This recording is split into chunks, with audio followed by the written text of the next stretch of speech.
भारतले नेपालको जग्गा मात्र हैन, नेपालले पनि भारतको जग्गा धेरै ठाउँमा मिचेको रहेछ। नेपालको संसदको बहुमत सांसदले स्वीकारेका छन् नेपालले भारतको सीमा मिचेकै हो, किनभने 181 वटा हातहरूले गडगडाट ताली बजाएर समर्थन जनाएर राति निन्द्रा लाग्यो कि लागेन म त्यो सोध्न चाहन्न। खाना खानु हो कि भएन म त्यो सोध्न चाहन्न। तर यति भन्छु, त्यो बहुमत संसदले स्वीकारेका गडगड तालीले समर्थन जनाएको त्यो कुरो के थियो भन्दाखेरि नेपालले भारतको सीमा मिचेकै हो, किनकि मिचेको होइन भन्ने संख्या त संसदमा अल्पमतमा छ।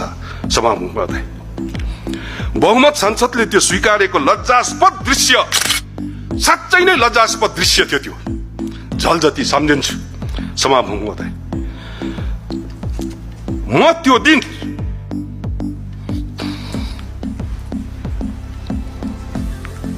जब प्रधानमन्त्रीजीले त्यस्तो बोल्नुभयो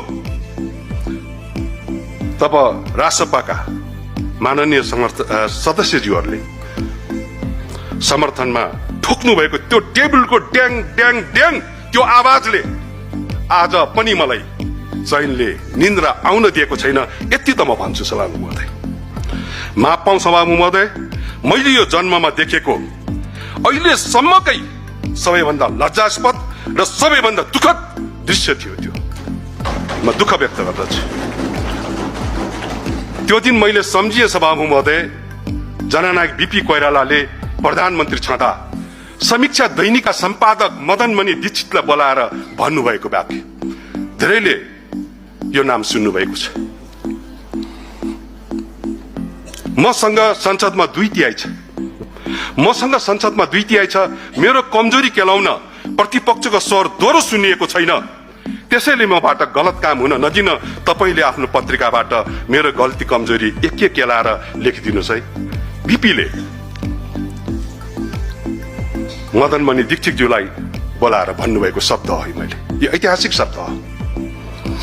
बीपीले आफ्नै पार्टीका सांसदहरूलाई पनि प्रेरित गरिरहनु भयो र भन्नुभयो, तिमी पार्टीको सांसद मात्रै होइन जनताको पनि सांसद हौ। तिमीले अन्तरात्माको आवाज सुन्न र जीवन्त आवाज उठाउन बन्द गरेको दिन बुझ्नु। तिमीसँग सास फेरिरहेको तर निर्जीव शरीर मात्र बाँकी छ, अरू केही बाँकी छैन।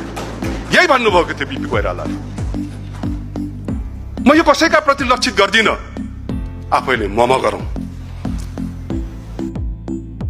आफैले मम गरौँ।